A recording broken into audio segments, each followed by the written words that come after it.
এয়া 1,44,00,000 টকাৰে নিৰ্মিত আজি ঔগুৰি চেঁচা সত্ৰৰ যিটো লিংক ৰোড, সেই ৰোডটো আজি যিটো নিৰ্মাণ কাৰ্য হৈ গ'ল।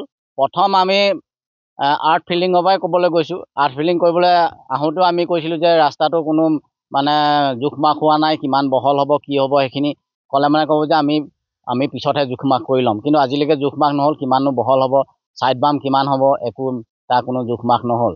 তাৰ দ্বিতীয় কথা হ'ল কি, তাৰ ছেকেণ্ডত আহিছিলে পুল বহাইছিলে। পুল বহাওঁতেও আমি কমপ্লেইন কৰিছিলোঁ। পুল বহাওঁতে যিটো মানে তলত PCG মানে যিটো বহাব লাগে সেইটো বহোৱা নাই, অকল চেন গ্ৰেভেল মাৰি পিজনী তলত মানে শিলগুটি কেইটামান মেলি পিজনী কালভাৰ্ট বহাই থৈ দিছে। তেতিয়াও আমি কমপ্লেইন কৰি থৈছিলোঁ, কিন্তু তেতিয়াও বিষয়ববীয়াসকলে কিন্তু কোনো মানে গুৰুত্ব দি আমাৰ কথাখিনি নল'লে। কিন্তু লাষ্ট মমেণ্টত এতিয়া ৰাস্তা মানে পিছ কৰি হৈ গ'ল। হৈ যোৱাৰ পিছত তেতিয়াও আমি কৈছোঁ যে ৰাস্তাটো আমাৰ ভাল হোৱা নাই, আৰু মানে যিটো মানে কাৰ্পেটিংটো আমাৰ মানে যিটো ডাঠ হ'ব লাগিছিলে সেইটো নাই। আকৌ আমি পুনৰ সুধিছিলোঁ যে ওপৰত আকৌ এটা লেয়াৰ বহিব নেকি? তেওঁলোকে কৈছে যে আৰু নবহে, এইটোৱে আমাৰ ফিনিচিং।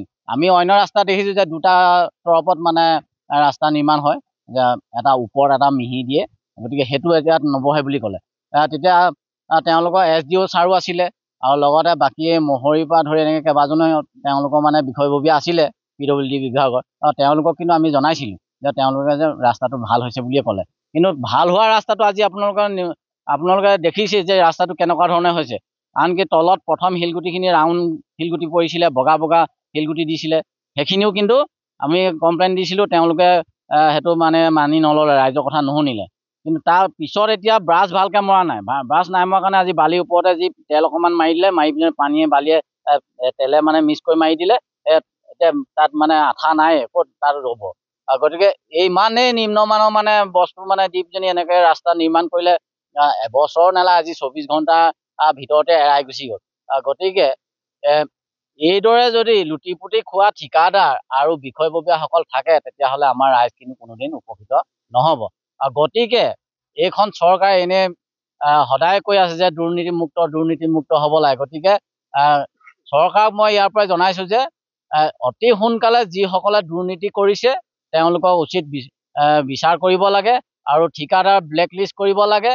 আৰু আমি ঠিকাদাৰক এতিয়া নিউজৰ থ্ৰুৱেদি আমি জনাইছোঁ যে 24 ঘণ্টাৰ ভিতৰত আমাৰ ৰাইজৰ লগত, আজি 24 ঘণ্টাৰ ভিতৰত ৰাইজৰ লগত আহক, যদি নাহে কালিলৈ কিন্তু আমি বেলেগ ব্যৱস্থা কৰিম।